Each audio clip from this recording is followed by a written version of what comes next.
მოგესალმებით ქალბატონებო და ბატონებო, ეს არის გადაცემა ვენი ვიდი, მე მისი წამყვანი სოსო სალუქვაძე ვარ. დღეს ჩვენი მოგზაურობა საკმაოდ საინტერესო, ცოტა მოშორებულ კონტინენტზე იქნება, აფრიკის კონტინენტზე, თანაც მის სამხრეთ ნაწილში, უფრო რო დავაზუსტოთ სამხრეთი ნაწილის აღმოსავლეთ მხარეს. და ვესტუმრებით ერთ ძალიან საინტერესო ქვეყანას, მოზამბიკს, რომელიც არ არის მაინც და მაინც ცნობილი განსაკუთრებით ჩვენს ეპოქაში, ჩვენს პერიოდში, ხშირად არ ხდება ხოლმე ჩვენი ყურადღების რადარში, იმიტომ რომ რაღაც ისეთი იქ არ ხდება, რამაც შეიძლება ყურადღება მიიპყროს ჩვენ. მაგრამ მე ვფიქრობ და ჩვენ ვიფიქრეთ, რომ ბევრი ტელემაყურებლისთვის შეიძლება საინტერესო გამოდგეს, ახალი ინფორმაცია მივაწოდოთ, რადგანაც არის ძალიან სპეციფიური და ამავე დროს ესეთი ეგზოტიკური ქვეყანა, რომელშიც სტუმრობაც შესაძლოა საკმაოდ საინტერესო იყოს კიდეც. ამ მოგზაურობაში ჩვენ გვეყოლება ძალიან კარგი, ასე ვთქვათ, გზამკვლევი და ასევე ჩვენ თანამოსაუბრე და მეგზური ქალბატონი ეკატერინე მიქაძე, რომელიც განათლებით არის იურისტი, მაგრამ ამავე დროს გარემოს და გარემოს დაცვის სპეციალისტიც არის. მას ჰქონდა ბედნიერება ალბათ, თვითონ გვეტყვის იყო თუ არა ეს ბედნიერება და საშუალება, რომ ეცხოვრა კიდეც ამ ქვეყანაში, მოზამბიკში და არა მხოლოდ ჩვენ რა თქმა უნდა მოზამბიკზე თხრობის დროს რეგიონზედაც ერთ-ორ სიტყვას ვიტყვით, იმიტომ რომ ეს ძალიან მნიშვნელოვანია. სანამ ეკას გადავცემდე, ვთქვათ, სიტყვას, ერთს კი ვიტყვი, რომ ზოგადად როდესაც ვასაბუთებ ხოლმე თუ რატო ავირჩიეთ ესა თუ ის ქვეყანა, ვამბობ, რომ ძალიან ხშირად ვამბობ, რომ აი ეკონომიკურად განვითარებულია, ძალიან საინტერესო. აი ეს არის სწორედ ის შემთხვევა, როდესაც ეკონომიკურად ერთ-ერთ ყველაზე ჩამორჩენილ, მაგრამ ამავე დროს მაინც ძალიან საინტერესო და ბუნებრივი ისტორიული განვითარების თვალსაზრისით, გეოპოლიტიკური განვითარების თვალსაზრისით საკმაოდ საყურადღებო ქვეყანაზე გვექნება საუბარი. ასე რომ ამით მე მოვრჩები შესავალს და ეკა ძალიან დიდი მადლობა პირველ ყოვლისა, რომ დაგვრთანხმდი აქ მოსვლას. დიდი მადლობა, რომ იყავი მოზამბიკში, იმიტომ რომ მე არ ვიცი კიდე ყოველ შემთხვევაში ჩემი მხედველობის არეალში არ არის ბევრი ადამიანი, ვინც ამ ქვეყანაში ნამყოფი და მით უმეტეს შედარებით ხანგრძლივი ხანით არის ნამყოფი და გაგვიხარდება თუ გვეტყვი რა ქარმა გადაგაგდო მოზამბიკში, რა ასე ვთქვათ საჭიროება იყო ასეთი ამ სიშორეს წასვლისა და ასევე ნელ-ნელა შევუყვებით და თქვენს შთაბეჭდილებებს ანალიზს ამ ქვეყნის შესახებ სიამოვნებით მოვისმენთ. გთხოვთ. დიდი მადლობა სოსო და მართლაც ჩემთვის ძალიან სასიხარულოა რომ მოზამბიკზე ვლაპარაკობ, იმიტომ რომ ბევრმა ადამიანმა რა თქმა უნდა საქართველოში არ იცის ამ ქვეყნის შესახებ. და ალბათ არც გეკითხება. არც მეკითხება, კი. ნამდვილად, იმიტომ რომ არ არის ესეთი ეკონომიკურად გაძლიერებული და ბევრმა ადამიანმა მოკლედ არ იცის ინფორმაცია ამ ქვეყნის შესახებ, საერთოდ მისი არსებობის შესახებ. გაგეთანხმებით. რაც შეეხება როგორ მოხდი სტაჟირებაზე, იქ იმიტომ რომ სტაჟირება აუცილებლად უნდა გააგვეულო, ეს იყო აუცილებელი კომპონენტი მაგისტრატურის და სასწავლობდით ბოდიში, ჩაგეკითხეთ. გერმანიაში სწავლობდი იმ დროს, გარემოს. გამიკვირდა, იმიტომ რომ საქართველოში რო გესწავლოთ, არა მგონია რომ მაგისტრატურიდან გაეშვით მოზამბიკში სადმე. ხო, არა, გაშვებით არ გვიშვებდნენ, უბრალოდ ჩვენი თუნდა მოგვეძებნა, ჩვენი თუნდა დაგვეფინანსებინა ჩვენი თავი და მოკლედ მთელი მსოფლიოს მასშტაბით ვაგზავნით აპლიკაციებს რა ქვეყნის მიუხედავად, მთავარია, გარემოს დაცვითი კლიმატის ცვლილების მიმართულება ყოფილიყო და სრულიად შემთხვევით, მოკლედ იქაური რეგიონის უფროსი, ამ ორგანიზაციის რეგიონის უფროსი გადადიოდა სამხრეთ ამერიკაში და მასთან მოხვდა ეს ჩემი მეილი და უბრალოდ გადაფორვარდა, ასე ვთქვათ, თავის კოლეგასთან. ხო და იმ კაცს ეთყობა ეგონა, რომ ეს ადამიანი კარგად მიცნობდა და მისი რეკომენდაციით მოხვდი, ასე ვთქვათ. ჩათვალა რეკომენდაცია. კი, ჩათვალა რეკომენდაცია და მოკლედ რაზე არისო საუბარიო მივიღებთო და აი ესე აღმოჩნდი მოზამბიკში. და რამდენი ხანი გახავთ? დაახლოებით 4 თვე ვიყავი. ხო, საკმაო ხანი. კი, და რა ვიცი, ხა ჩემი პირველი მოგზაურობა იყო ეს აფრიკის კონტინენტზე და თავიდან ძალიან ნერვიულობდი. პირდაპირ შავ აფრიკაში. ხო, თან ესე ამ სიშორეს ჩემსაც არ ქონდა გადასარევი რეაქცია პირველად რო გაიგო. და მაგრამ სოფლიო ხო პატარაა და აღმოჩნდა რომ ჩემი ჯგუფელი გერმანიაში, რომელიც არის ეკვადორიდან რაღაც პერიოდი ცხოვრობდა მოზამბიკში, ყავდა ვიღაც ნაცნობები და მოკლედ ამ ნაცნობობის შედეგად სოციალური ქსელი აშენე უცბად. და აღმოჩნდი, ანუ საცხოვრებელი ხო უნდა მეპოვნა და აღმოჩნდი ორ ტყუპ მოზამბიკელ გოგოსთან ოჯახში. ისინი მაპუტოში ცხოვრობდნენ, ანუ გადმოსულები იყვნენ მაპუტოში და აქ ირავებდნენ ერთ ოთახს. და აღმოჩნდი კარგ კამპანიაში. ძალიან კარგ კამპანიაში. თუ არ ვცდები, მე მგონი მარქსის ქუჩაზე ვცხოვრობდი და კი, აი ეს ძალიან საინტერესო, ასე ვთქვათ, მინიშნებაა, იმიტომ რომ თუ რატო მარქსის ქუჩა და ასე შემდეგ, ამაზე ალბათ საუბარი გვექნება. მაგრამ მინდა რომ ჯერ მოდი დავიწყოთ აი ახალგაზრდა ქალბატონი, რომელიც სტუდენტია, ნუ კაი, მაგისტრატურის, მაგრამ მაინც დიდი გამოცდილება, რა თქმა უნდა, არ გექნებოდათ, უცბად ხვდებით სრულიად განსხვავებულ სივრცეში, სრულიად განსხვავებულ, ასე ვთქვათ, რეგიონში, სრულიად განსხვავებული გამოწვევებისა და პრობლემების წინაშე და აი რა იყო თქვენი პირველი შთაბეჭდილებები, როგორ მოხდა ადაპტაცია ამ სიტუაციასთან, ძალიან საინტერესო იქნება. სხვათა შორის აი ვიფიქრე, აი პირველივე ჩასვლის მომენტიდან რაღაც თავის სახში მეგონა, ოღონდ აი 90-იანების თბილისი გამახსენდა, როდესაც აი ოღონდ ცოტა ჩაშავებულ ტონებში. ხო. მე ხო, კარგად რომ ასე ვთქვათ, მაშინ არ ჩამეთვალოს, ხო, უფრო მუქიშეფერილობის ადამიანებთან.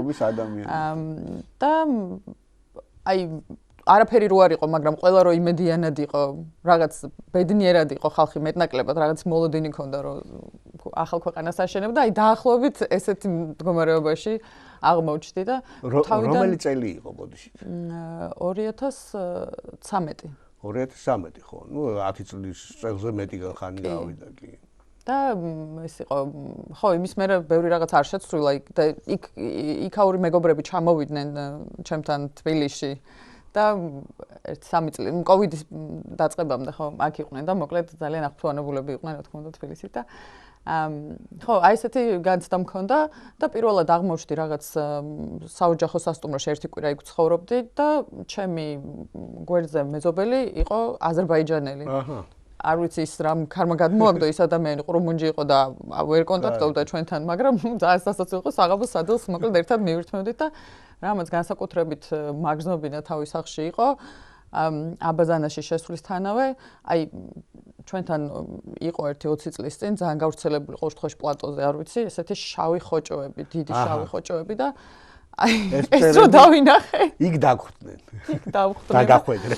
მივხვდი რომ სახში ვარ.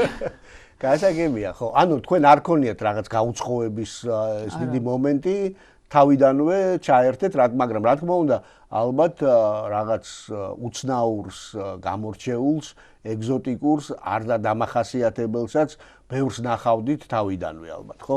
და მოდით ამაზე დავიწყოთ საუბარი, იმიტომ რომ ტელემაყურებელსაც და მეც ძალიან მაინტერესებს, რა იყო ეს დაწყებული ბუნებრივი გარემოდან, ურბანული იმ, ასე ვთქვათ, კულტურიდან და მდგომარეობიდან, რომელიც დაგხვდათ, იმიტომ რომ დედაქალაქ მაპუტუში თუ მაპუტოში ბრძანდებოდით, რომელსაც ადრე სხვა სახელი ერქვა, ხო, დამოუკიდებლობამ, ლორენსუ მარკეში. მახსოვს მე, როდესაც ვსწავლობდი სკოლაში და უნივერსიტეტშიც გეოგრაფიას რო ვსწავლობდი, ჯერ კიდევ ლორენსუ მარკეში იყო დედაქალაქის სახელი, რომელიც პორტუგალიელი ერთ-ერთი ვაჭრის, მე მგონი მისიონერის თუ ვაჭრის სახელს წარმოადგენს. და აი ამ მაპუტოში ალბათ ბევრი საოცარი რაღაცები ნახეთ, ისეთი არადამახასიათებელი თუნდაც 90-იანი წლების თბილისისთვის. ამაზე რა სიტყვით? კი ბატონო, გეტყვით, ну, ზოგადად პორტუგალიური გავლენა, რა თქმა უნდა, ძალიან იგრძნობა და პორტუგალიური ენა თვითონ ალბათ ისტორიაზედაც ხო ცოტა უნდა ვთქვათ 1-2 სიტყვა, რომ გასაგები იყოს. კი ბატონო, კი, პორტუგალიური ენა არის ძირითადი სასაუბრო ენა, ასე ვთქვათ, ოფიციალური ენა პრაქტიკულად. კი ბატონო. და ну, პრინციპში თითქმის საუკუნეზე მეტი პორტუგალიის გავლენის ქვეშ იყო ქვეყანა და 1975 წელს მოიპოვა მხოლოდ დამოუკიდებლობა. რის მერე სამწუხაროდ 15 წელი გაუგონა სამოქალაქო ომში იყო. ძალიან სისხლისმღვრელი და ბრუტალური ომი. ძალიან. რომლის დროსაც იყო ეს ქვეყანა სოციალისტური. ხო, სოციალისტურ მიდრეკილებებს იჩენდა და ისედაც სახელშიც სახალხო რესპუბლიკა იყო. სახალხო რესპუბლიკა ერქვა. კი, მოზამბიკის სახალხო რესპუბლიკა და ის ფრელიმოის პარტია, პრინციპში მაშინ მარქსისტული სახელწოდებაშიც იყო ეს, ეხლა აღარ არის. ეხლაც ესეთია, ერთ-ერთი ანუ ორი პარტია არის მხოლოდ ძირითადად და ეხლაც ხმების უმრავლესობა უჭირავს. ანუ იმისი გადმონაშთი ასე ვთქვათ იმ კომუნისტური პარტიის. და შესაბამისად რომ ჩადიხართ მაპუტოში, გვხვდებათ დიდი ესეთი გამზირები, რომელსაც ჰქვიათ კომუნიზმის მამების სახელები და ასე სტალინიც ხო არ იყო? არა, სტალინი არ შემოხვედრია. და ასევე თვითონ შენობებიც კი არის ესეთი საბჭოთა შენობები ძალიან ბევრი შეგვიძლია. მე თვითონ მონუმენტური კი ესეთი ხო, აი 9 სართულიანების ტიპის ცოტა მაღალი შენობები არის და მიკრორაიონები რო არის ჩვენთან შენებული ისეთი. კი, კი. რაც თავიდან ძალიან გამიკვირდა, არ ვიცი რატომღაც არ მქონდა ამის მოლოდინი, რომ სადღაც ისევ ვნახავდი ესეთ საბჭოთა, მოზამბიკში რომ ვნახავდი საბჭოთა სახლებს, რატომღაც არ მეკონა ეს კორპუსებს და თუმცა არის ცენტრალური ნაწილი, რომელიც არის ძალიან თანამედროვე, ანუ მაღალი თანამედროვე შენობებით და არის ყველაზე პოპულარული ადგილები, რომელიც არის პორტუგალიური, ასე ვთქვათ, პორტუგალიური გავლენის დროს აშენებული კოლონიური სტილის, რომელიც არის ძალიან ლამაზი, ეს თავისი მოზაიკებით და ბევრი მწვანე სივრცით. და ძირითადად ესეთ ადგილებში არის ხოლმე რაღაც კაფე-ბარები გაკეთებული და ეს ქუჩაში ვაჭრობაც მოკლედ ხელნაკეთი ნივთებისაც ძალიან პოპულარულია ესეთ ხო, საერთოდ ესეთ ქალაქებში და ესეთ ქვეყნებში ეს ქუჩის ვაჭრობა ძალიან მიღებული ფორმაა, ხო, რომელიც ძალიან არაფორმალურია, მაგრამ რაღაც კოლორით ზენს ამ ადგილებს. ხო, როგორც ჩვენთან იყო ხოლმე მზესუმზირის გამყიდველები, იქ უბრალოდ კეშიუს გამყიდველები იყვნენ კი და ძალიან იაფად კეშიუს რომელიც ძალიან ძვირი ღირს. აქ ძალიან ძვირი ღირს, კი. ხო, იქ ამ გიმტრევენ და მოკლედ ძალიან საინტერესოა და ხო და თვითონ ხალხი თავიდან ანუ რაც ახლა განსხვავება არის ეს ალბათ მარტო მოზამბიკისთვის არ არის დამახასიათებელი ნებისმიერი ზღვისპირა ქვეყნის მოსახლეობისთვის არიან ძალიან მხიარულად, ოღონდ ყველაფერს აკეთებენ ძალიან ნელა. სახლი რო თქვა რომ იწვის, რა ვიცი, შეიძლება 3 დღის მერე ვიღაც გამოგეხმაუროს, ანუ არაფერი ესე ძალიან არადარდად. ნება ცხოვრებას არიან მიჩვეული. კითხვა ესეთი მექნება რომ აქვთ მათ რაიმე საერთო მაგალითად იგივე შემდეგ სამხრეთით და უფრო დასავლეთით რო გავაგრძელოთ სამხრეთ აფრიკის რესპუბლიკის მოსახლეობასთან. იმიტომ რომ მათ შორის მე რამდენადაც ვიცი საკმაოდ მჭიდრო კულტურულიც და ეთნიკურიც და ეკონომიკური ურთიერთობაც არსებობს. დიახ. ხო, ზოგადად თვითონ ადამიანებსაც ეტყობათ დავუშვათ, ანუ არაბული გავლენაც და ძალიან ბევრი ინდოელიც არის. კი, რკინიგზის გზაზე ხო არ მუშაობდნენ? ხო, კი, სხვათა შორის გზებზე მასიურად არიან ჩინელები და ეხლა და ჩინური ინვესტიციები. ჩინური ინვესტიცია არის ძალიან დიდი და ხო, ცოტა შემაშფოთებელიც არის რა, იმდენად დაპატრონებულები არიან ეკონომიკის ცალკეულ მიმართულებებს. როგორც აღნიშნეთ, ძალიან ღარიბია მოზამბიკი და მის ნებისმიერ ბუნებრივ რესურსს ისევ ცდილობს, რომ ვიღაც გარეშე სახელმწიფო დაეპატრონოს და ჩრდილოეთი მოზამბიკი განსაკუთრებით ღარიბია.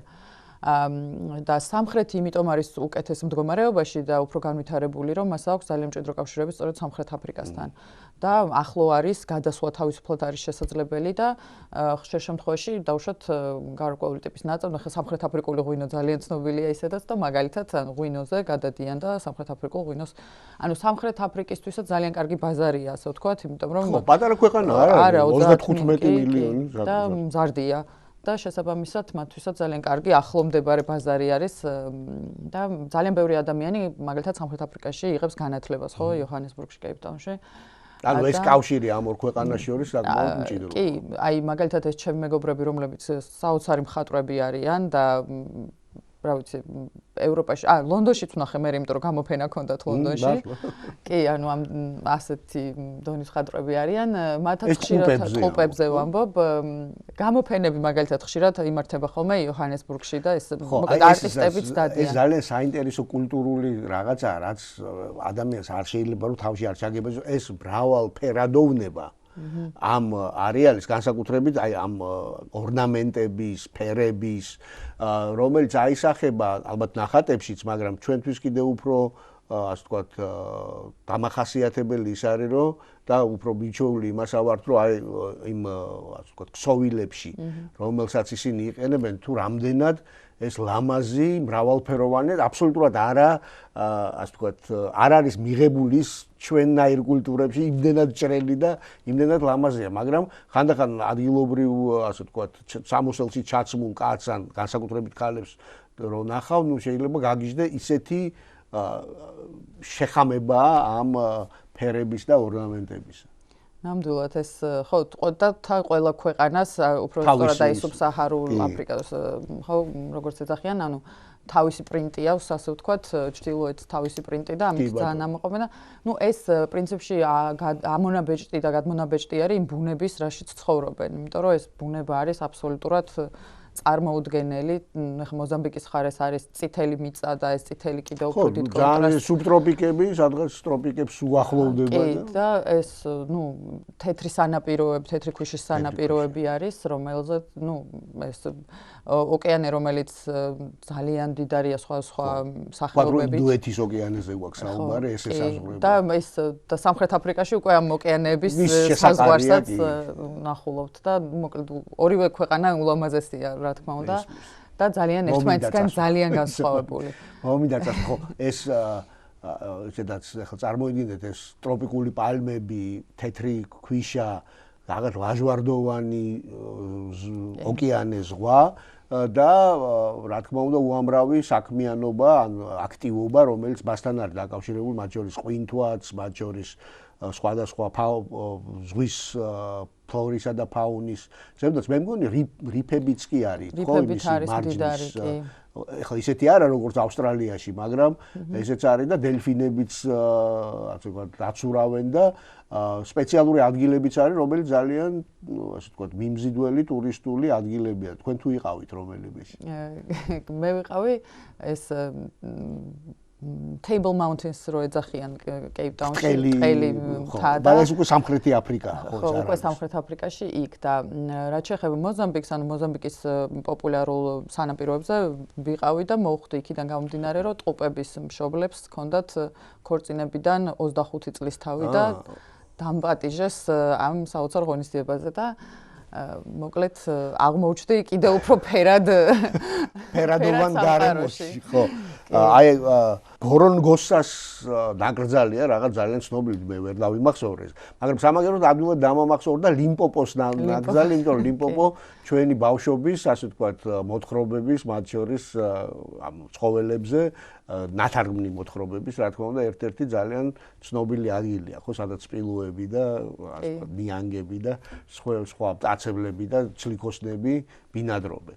ხო არ მოგიწიათ როგორც გარემოს დამცველს ამ ადგილებში სტუმრობა? არა, მან არ მომიწია კერძო ტურით რო წავსულიყავი, მართლა ძალიან ძვირი ჯდება ეს უსაფრთხოება, საკმაოდ მძიმე სიამოვნება მოზამბიკში. საფარი ხო. არ არის ხელმისაწვდომი. პრინციპში ყველგან ძვირია, უბრალოდ ამ ქვეყანაში კიდევ უფრო ძვირია, იმიტომ რომ უსაფრთხოების გარანტიებს ვერ გაძლევენ, თუმცა უფრო საინტერესოც არის იმ მხრივ, რომ არ არის ძალიან ტურისტული და თუმცა იმ პარკებში, რომელზეც საუბრობთ, ძალიან ბევრი სახეობა გადაშენდა ფაქტიურად და ეხლა დაიწყეს უკვე რაღაცებზე ზრუნვა, თორე თითქმის აი განხევრებული სახეობა. რომელი ცხოველების სიჭარბეა ზოგადად ამ დაცულ ტერიტორიებზე, ამ პარკებში?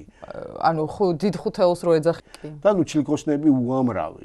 ცალკე წყლის სამყარო, ცალკე სანახაობა არის მან და ეს ყვითავები სპეციალურად დადიან. სერფინგიც ძალიან პოპულარულია. სერფინგი არის ხო პოპულარული? კი. ალბათ ევროპელებში უფრო. კი, ევროპელები რა თქმა უნდა და ხო, ნუ ესენი სანაპიროზე ძირითადად გადიან საღამოობით ქათამს წვავენ და მოკლედ ქათამი და ლუდი ქათმის კულტურაა? კი, ქათმის კულტურა პირი-პირი არის ესეთი ძალიან ცხარე სოუსი, რომელიც მე მგონი პორტუგალიელებმა შეიტანეს თავის დროზე და ესა და აი ამას მიირთმევენ ლუდთან ერთად, ადგილობრივ ლუდთან, პორტუგალიურ ლუდთან ერთად და სხვათა შორის ეს საინტერესოა ხო ისევ ისტორიული წიაღში რო ჩავიხედოთ დაახლოებით ესეთი მდგომარეობა გვესახება, ხო?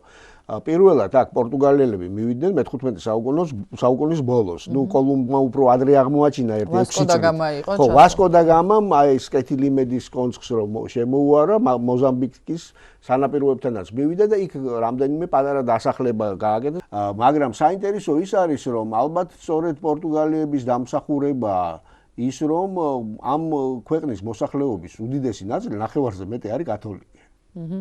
რაც ჭარბობს მუსლიმანებს, რომლებიც ნუ დაახლოებით 20%-მდეა, ცოტა ნაკლები, მაგრამ ხო კათოლიკები არიან და ალბათ თქვენც მოგიწიათ ამ კოლონიური, ასე ვთქვათ, არქიტექტურის მათ შორის შუა საუკუნეებისაც და შემდეგ უკვე მე-19 საუკუნის ბოლოს, მე-20 საუკუნის არქიტექტურის ნახვა, ხო, ალბათ თუნდაც ეს სამლოცველოები, ანუ ეკლესიები და ასე შემდეგ, რომელიც საკმაოდ შამბეჭდავია პორტუგალიური სტილისა. დიახ, თუ არ ვცდები, უძველესი, ანუ სამხრეთ კონტინენტზე უძველესი ციხე-სიმაგრე კუნძულზე, ანუ მოზამბიკი რამოდენიმე კუნძულსაც მოიცავს და კი, აი ეს საინტერესოა, სხვათა შორის ქვეყნის სახელი ქვია ერთ-ერთ კუნძულის სახელიდან არის მოზამბიკი არის კუნძული, ხო, რომელიც არ არის ძალიან დიდი. ხო, არა, და იქ არის ეს ნოსტრა სინიორა, ანუ ღვთისმშობელზე არის რა თქმა უნდა, ღვთისმშობლის დიდი კულტია, ასე ვთქვათ და ერთ-ერთი უძველესია და რა თქმა უნდა ერთ-ერთი საინტერესო სანახაობა არის. ნუ ყველა კუნძული თავისთავად ისედაც ამ ყველაფრის გარეშეც ულამაზესია და და თვითონ ქალაქშიც ალბათ არის ხო არქიტექტურა, რომელიც სანახავია. აი მოდი ცოტა ურბანულ გარემოზედაც რომ ვისაუბროთ, ეხლა მე ბევრი არ ვიცი მართალი გითხრათ ისეთი დასახლებები ყოველ შემთხვევაში მოზამბიკში, მაგრამ ნუ ეს ასე ვთქვათ მაპუტო დიდი ქალაქია საკმაოდ, როგორც თქვენ თქვით, სოციალისტური გავლენებითაც და ესეც ხაზგასასმელია, იმიტომ რომ ნუ სადღაც 60-იან წლებში განსაკუთრებით გამძაფრდა ამ რეგიონშიც და განსაკუთრებით მოზამბიკში დამოუკიდებლობისთვის ბრძოლა. და მიიღეს მართლაც დამოუკიდებლობა 1975 წელს. ამაში ძალიან ეხმარებოდნენ საბჭოთა კავშირი და კუბა. შემდეგაც უკვე სამოქალაქო ომი, აი საშინელი უკვე თვითონ შიგნით რო გაჩაღდა 77-დან 1977 და 1992 წლამდე, რამდენი გამოდის 15 წელი. თითქმის სულ ეხმარებოდნენ და აქედან გამომდინარე არ უნდა გაგვიკვდა დღესაც კი გავლენა აი ამ კომუნისტური, სოციალისტური, მოდი ასე ვთქვათ, საერთაშორისო სოციალისტური ტენდენციებისა დიდია. რაც იგრძნობა ქალაქშიც, მონუმენტებშიც, ქუჩებშიც, ალბათ მენტალობაშიც, რომელიც ახლა მე ძალიან კარგად არ ვიცი, მაგრამ მე ყველაზე უფრო ასე ვთქვათ, ჯერ კიდევ ბავშვობაში გამაუცა იმან, რომ დროშაზედაც კი კალაშნიკოვის ავტომატი აქვს ამ ხალხს, ხო? ეხლა კენიასაც აქვს იარაღი, მაგრამ ის მასაების შუბია და ფარი.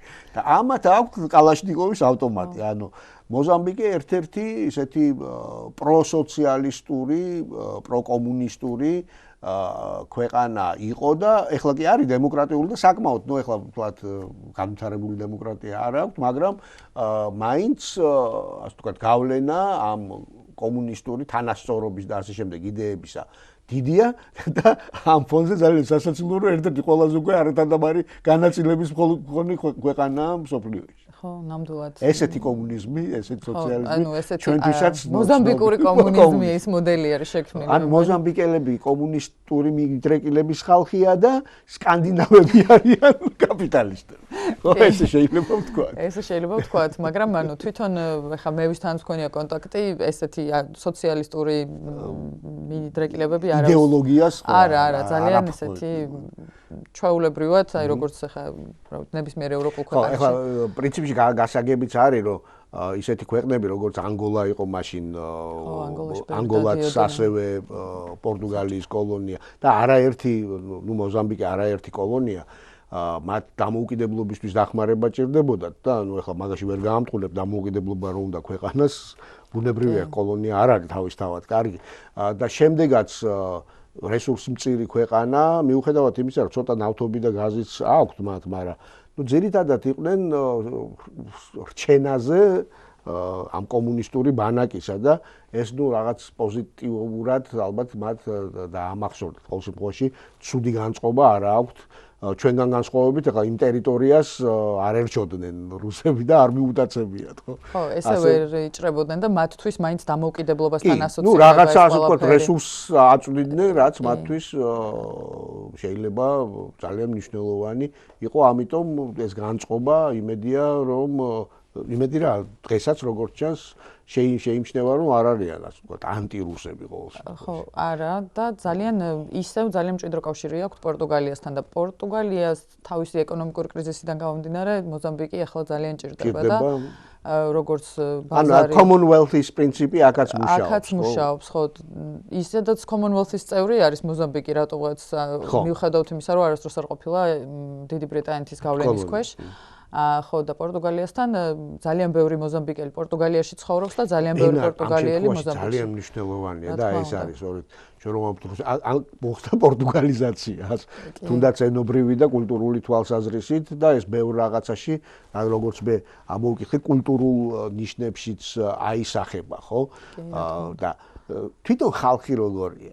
როგორ მოგეწონა ან ინსტიტუციები როგორ მუშაობენ ეგ მაინტერესებს ძალიან ხო ჩვენ მუშაობდით მთავრობასთან ასე ვთქვათ გარემოს დაცვის სამინისტრო და სოფლის მეურნეობის და მეთევზეობის სამინისტრო იყო თუ არ ვცდები და მე მომიწია ერთ-ერთ რეგიონში წასვლა სადაც უნდა გვენახა პლანტაციები და რაღაც ხელოვნურად გაშენებული ტბები აქვს სადაც ტილაპია მოყავთ და მოკლედ ნუ რა თქმა უნდა ყველაფერი ნელა ბატონო ეს რა არის ტილაპია ესა თევზის სახეობა ქართულად არ ვიცი როგორ ითარგმნება ხო ეს რო ვიცოდეთ რომ თევზზე ვსაუბრობ კი თევზია და მეც არ ვიცი მაგის ქართული სახელი როგორია საინტერესო კი არის მაგრამ ხო ნუ ისეთი მნიშვნელოვანი თევზია ყველა ძალიან ისეთია მეგობრულია ასე ვთქვათ ნუ თეთრი ადამიანის ის მაინც არის რა მაინც განსხვავებული ხარ რაღაც ისა აქვს მოწიწება თუ უფრო აგრესია აქვს არა აგრესია ნამდვილად არ აქვს აი რაღაცა მოწიწების ნუ მოკლედ თავს გრძნობ რომ მაინც ცოტა უცხო ხარ რაღაც პერიოდი და მე უკვე რა ვიცი ჩვეულებრივად სხვა რო ხარ ხო და რატომაც ვითვლებოდი რომ ვარ ევროპელი და რატომღაც რა არა როგორ იცით აი დასავლეთ ევროპელი ძალიან განვითარებული ქვეყნიდან ჩასხო და ამან პრობლემა შემიქმნა იმიტომ რომ მოზამბიკს გარკვეული წესები აქვს საზღვრკვეთასთან დაკავშირებით კი და 30 დღე ანუ სამთვიანი ვიზა რომც გქონდეს 30 დღეში ერთხელ უნდა კვეთო და აქამდე პრობლემა არ შექმნია ამ ორგანიზაციას იმიტომ რომ ყველა ისეთ ხალხი ჩადიოდა დასავლეთ ევროპიდან რომლებსაც სამხრეთ აფრიკა უშვებდა უპრობლემოდ ან ზიმბაბვე უშვებდა მოკლედ ნებისმიერი ვეუბნები რომ მე ყველასთან ვიზა მჭირდება ვერ გადავალ ამ საზღვარს და რაღაცა უბედურება დამემართება არა უკაც როგორ ვერ გადახვალო გადაგიყვანთ გადმოგიყვანთო აგერ უფროსი მოყვებაო გადამიყვანეს ამ სამხრეთ აფრიკის საზღვარზე გადმოიღო იმ მესაზღვრემ რაღაც უზარმაზარ ესეთ წიგნი ათვალიერებს ანუ ეძებს საქართველოს სად არის იმიტომ რომ საზღვრით ალბათ არავინ გადასულა მოზამბიკიდან სამხრეთ აფრიკაში ნუ ყოველ შემთხვევაში არაო თქვენო ვიზა გჭირდებათო და ჩამირტყა უარი ამ ჩემ ნალოლიო პასპორტში და რა ვქნა ახლა მოკლედ მე შეგეყვი და სახლში დავბრუნდები ხო სად წავიდე არ ვიცი და ესენი როგორც გითხარით ანუ ძალიან ესეთი ნებანება ხალხია და მოკლედ არავინ არ დარდობს ჩემ მდგომარეობაზე და ერთ-ერთ დღესაც მაჩერებს პოლიცია ითხოვს საბუთებს სად ახარ ეს სამხრეთ აფრიკა ისე უკან დაბრუნდი ხო იმიტომ იქ არ შემიშვეს ხო იქ ჩაგირტყეს არა და დაბრუნდი და ვაგრძელებ მუშაობას და მოკლედ გამაჩერეს და რო ვაჩვენე საბუთები შენო დარღვევა არალეგალურად ხარო მოზამბიკში აი მე ვეუბნები ვუხსნი რაღაცებს ხან რაღაც პორტუგალიურს წვალობ ხან რაღაცას და ინგლისური იციან ნუ მეტნაკლებად ხო უბრალოდ ხო რაღაცა ესე უჩერდა არ იცის მაგრამ ხო და უნდა მოკლედ წამიყვანეს პოლიციის გაყოფილებაში და ნუ ზოგადად საშინელება ესეთ ქვეყნებში პოლიციასთან არ უნდა იკონტაქტო, იმიტომ რომ საშინელო კორუმპირებული არ იკონტაქტო, ხო, შენნებით რა თქმა უნდა. კი და მოკლედ ბოლოს მომიწია რომ ხო და მეუბნებოდნენ რომ აი ხავ თქვენ ქვეყნებშიო რომ გავჩერდეთო არალეგალურადო ხო დეპორტაციას გავგვიკეთებთო და აი მაშინ მახშირი ვხსნიდი რომ არა მეთქი მაგრამ აი ვერ დავაჯერე რა მაშინ იყო რომ ეგონე და რა ნუ რა მოხდა გამოგიშვეს მე მომიწია რომ რაც აკრძალული მქონდა ანუ რა ფულიც მქონდა მივეც იმიტომ რომ იქ ნუ დრო დავემწყვლიან დეპორტაცია ვერ გადავრჩებოდი მომიწია რომ მომეკრთამა კი ოღონდ ძალიან ვინერვიულენ სანამ ხო ნუ ახლა ფულს ვეღაჩივის ფულს ვიღაჩიოდა და მოკლედ გამომიშვეს, მაგრამ მე მიწევდა და იმ ასე ვთქვათ დაკავების ადგილას ციხე არ იქნებოდა იმედია, ხო? რაღაცა პერიოდის გატარება ხო არ მოგიწია? ხო, ნუ რაღაც სანამ საათები იყო ეს თუ საათები და ისე როგორი კონტინენტი იყო გარშე. ეს ნუ ძალიან საინტერესოა ხო? ნუ არაფხიზლებით მე ვფიქრობ, რომ ამაში ამ ფულის გადახდა ღირდა ეხლა დღევანდელი გადმოსახედიდან იმიტომ ეგ ეხლა ნამდვილად ვერც ერთი ტურისტულ მარშრუტში არავინ არ შეიტანს და ასე შემდეგ ეს არის უნიკალური გამოცდილება რომელიც მუდმივად გემახსოვრება თალის ლაპარაკი შენი განწყობა მდგომარეობა მე მაგალითად გირჩევ რომ დაწერო ამისი კი პოლიციასთან ის მაგ სამხრეთ აფრიკაშიც მოვხვდი და იქ რაღაცა იგივე ბიზნესი? იქაც ცოტა ხანი ვიყავი ჩასული. არა, იქ წავედი კეიპტაუნის სანახავად და არასწორ გაჩერებაზე ჩამოვედი. ან და იქ დაბნელების მერე სამხრეთ აფრიკა კიდევ უფრო საშიშია და არ შეიძლება იქ ესეთი რაღაცა. სამხრეთ აფრიკა კი არა, ჩრდილო ამერიკა საშიშია. ხო და მოკლედ საშინელებაში აღმოჩნდი, თან დიდი კამერა მეჭირა, ტელეფონი არ მქონდა ჩართული, მოკლედ და მოკლედ კარგი თარჯეთი, ან კარგი მიზანი იყავი თავდასხმის. და ანუ რომ შევატყვე რომ უკვე ხალხი მიახლოვდება და არ ვიცი რა მელოდება, ამ დროს ვიღაც ხალი იყო, აი ჰობოს რო ეძახიან რა აი უსახლკარო მათ ხო არის რაღაც ბომჟივით ხო რაღაც ესე თეთრკანიანი და იმან მითხრა ხა გამომყევიო მეოთო რა არ ვიციო რა მოგივაო და ნუ რა ვიცი არჩევანი მქონდა ესეთი ან უნდა გავჩერებულიყავი და ან ამ ქალს ან ბომში უნდა გავყოლოდი მოკლედ ანით და გავყევი ამ ქალს და ამ ქალმა მიმიყვანა პოლიციასთან მაგრამ პოლიციასაც გავურბი ხარ. ნებით ჩაბარდი.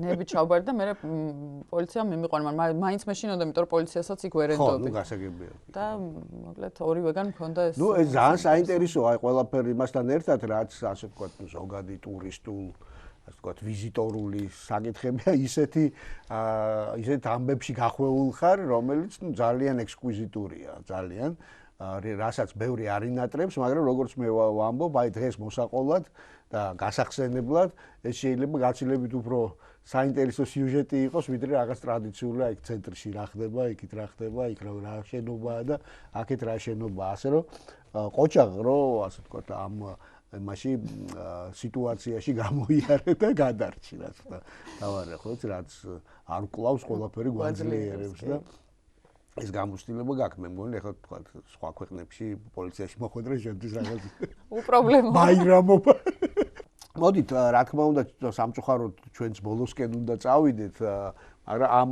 ასე ვთქვათ რაღაც თრილერით ნუ დავასრულებთ და მოდი ვთქვათ აი რა არის ის ადგილები რომელიც ყველაზე უფრო დაგამახსოვრდათ თუნდაც ქალაქში რას ურჩევთ იმიტომ რომ მაგალითად იგივე კოლონიურ სტილზე რო საუბრობთ, ვიცი რომ ძალიან კარგი, ნუ რაღაც დიდი ბრწყინვალებით არ გამორჩევა, ძალიან საინტერესო რკინიგზის სადგურია, იგივე იმაში, რა ქვია, მაპუტუში, ისევე როგორც არის მაღალი კლასის სასტუმროებიც და აი ეს ასე ვთქვათ, რაღაც კომპლექსი ბუნებასთან ერთად საოცარ სახეს საოცარ რაღაცებს ქმნის. მაგრამ ალბათ არის მაქვს ესეთი განცდა, რომ ვთქვათ, ბარაკის ტიპის დასახლება არაფორმალური, სადაც უღარიბესი ხალხი ცხოვრობს. კი, ანუ შენ სად ასე ვთქვათ, მოძრაობდი ხოლმე, რომელი იყო შენთვის სასურველი და არასასურველი ადგილი, რა თქმა უნდა, პოლიციის გარდა. ხო, ანუ ზოგადად ამბობენ, რომ ძალიან ისეთია საშიში ქვეყანა და ფრთხილად იყავი, ნუ პრინციპში, მაგრამ საქართველოსაც რო წაიკითხოთ, რაღაცები უცნაურად წერია ხოლმე, ამიტომ ესეთი საშიში რეალურად არ არის. ამ ორ პარტიას შორის დაპირისპირება კიდევ გრძელდება და ის რენამო ჩრდილოეთში არის გამაგრებული და ხანდახან რაღაცებს აფეთქებენ. და თვითონ ქალაქი შიგნით ფაქტიურად საკმაოდ უსაფრთხო არის, ძირითადად როგორც თქვი, საბჭოთა შენობები არის და ეს გრძელი გამზირები.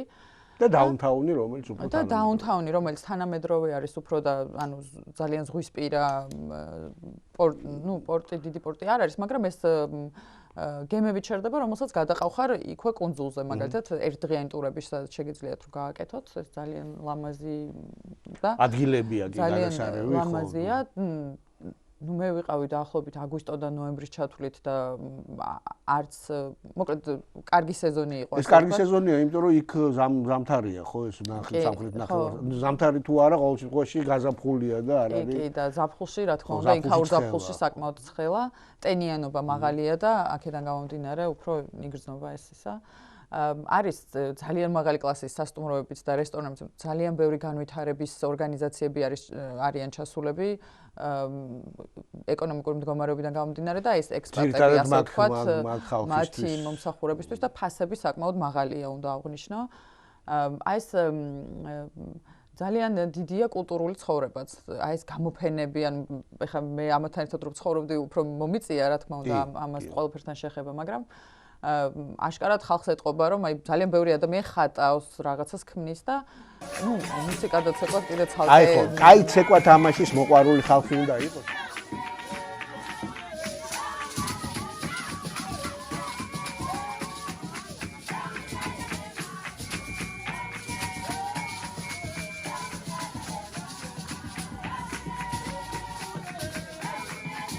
ძალიან დიდი მადლობა ეკა ხო ხედავთ თურმე არც თუ ისეთი მწირი ქვეყანაა მოზამბიკიც რომ მასზე ესე სწრაფად მოუყვეთ და დავამთავროთ ალბათ დრო რო გქონდეს კიდევ არც თუ ცოტას ვისაუბრებდით